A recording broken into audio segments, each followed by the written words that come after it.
Olá, começa agora mais um FEComércio Orienta e o tema de hoje é jornada de trabalho, um assunto que voltou ao debate público com propostas de alteração na escala e redução da carga horária.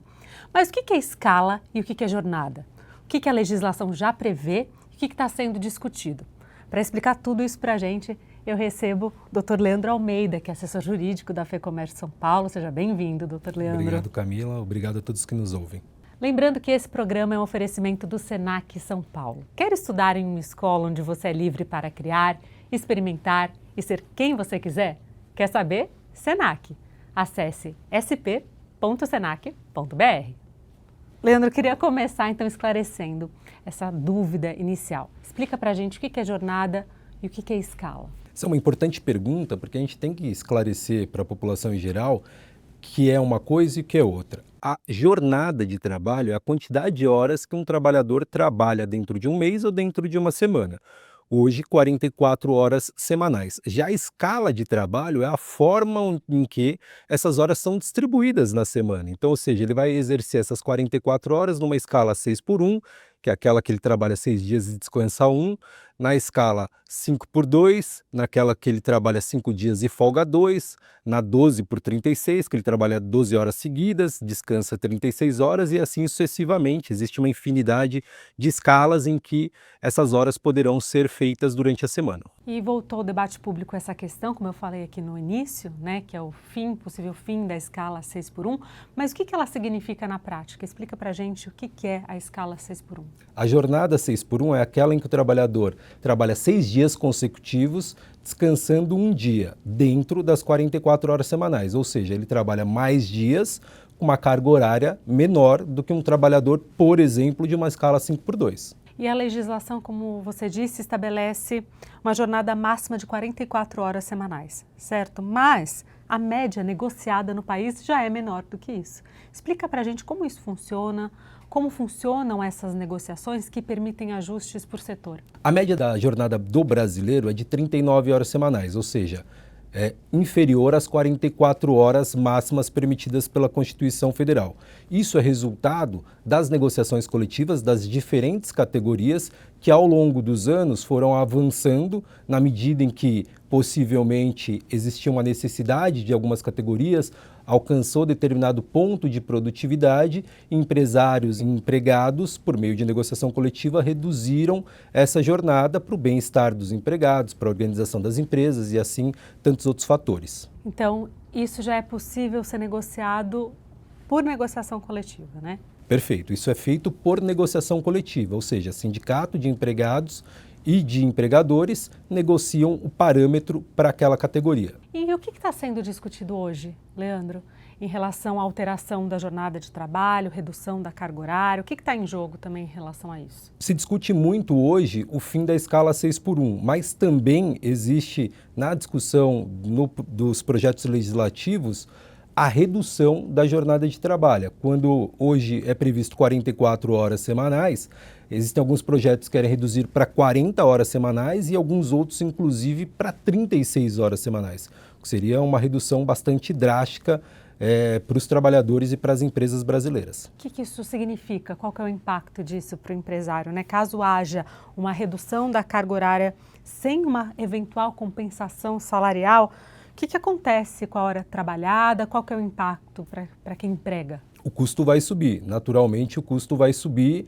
e essa hora trabalhada ela passará a ficar mais cara, sem nenhum ganho de produtividade atrelado a isso. Então hoje os empregados de determinada empresa têm um salário com uma carga horária de 44 horas semanais. Se a lei entrar em vigor, ele poderá ter aquele mesmo salário com uma redução de jornada, eventualmente aí de até 8 horas por semana. E é um impacto significativo, principalmente para os setores que empregam muito, intensivos em mão de obra, né? Como comércio e serviços.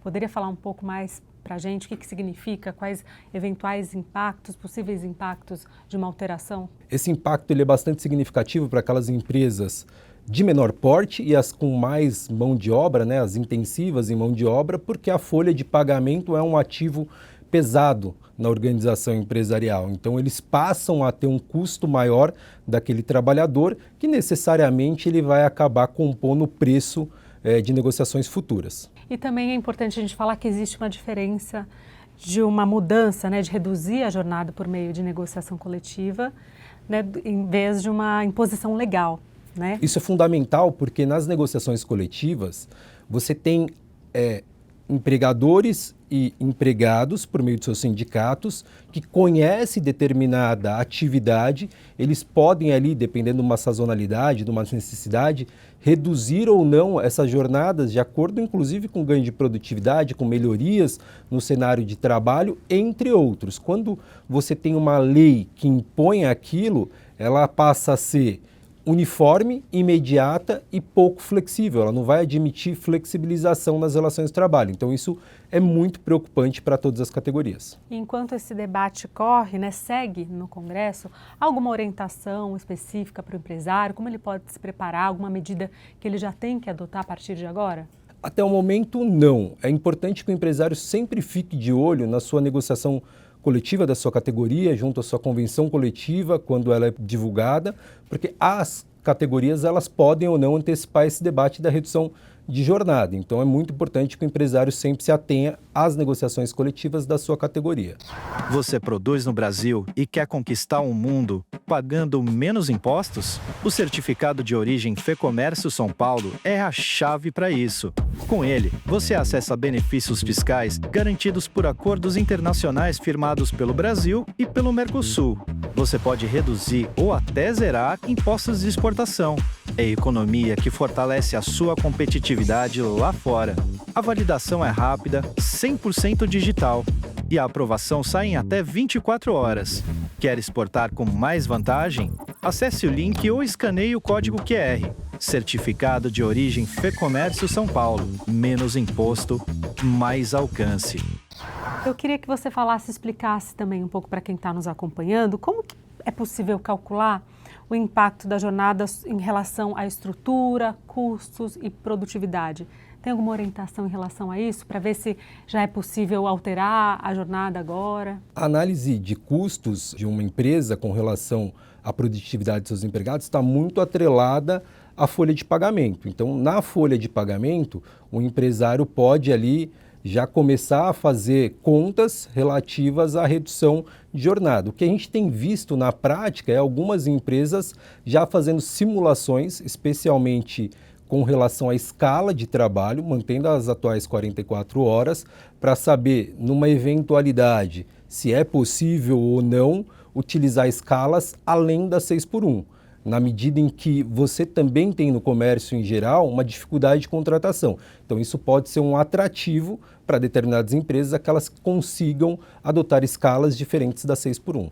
Então, e se o empresário quiser ajustar essa jornada por estratégia própria, né, porque faz sentido para ele, além da negociação coletiva, quais instrumentos jurídicos existem ou é só a negociação coletiva? O principal instrumento jurídico para isso é o próprio contrato de trabalho.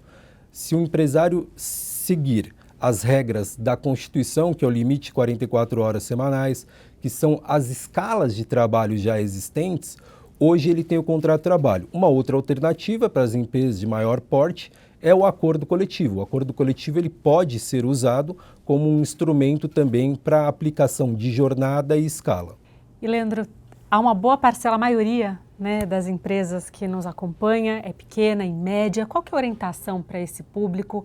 Qual que é a dica? O alerta é importante, que deve ser o maior impactado, certo? A maior parte dos empresários brasileiros são micro e pequenos empresários. Então é importante o pequeno e microempresário estar atento a essas alterações legislativas, porque certamente eles serão impactados de forma negativa, na medida em que as micro e pequenas empresas, elas que têm menor potencial financeiro. É importante que o empresário ele tenha consciência das mudanças para que ele possa organizar melhor os seus turnos de trabalho dentro daquela escala que vai ser permitida ou não, no caso de eventualmente a gente ter a escala 6x1 proibida, ou até mesmo no caso da redução de jornada, para que ele possa manter o seu efetivo e atendimento dos seus clientes.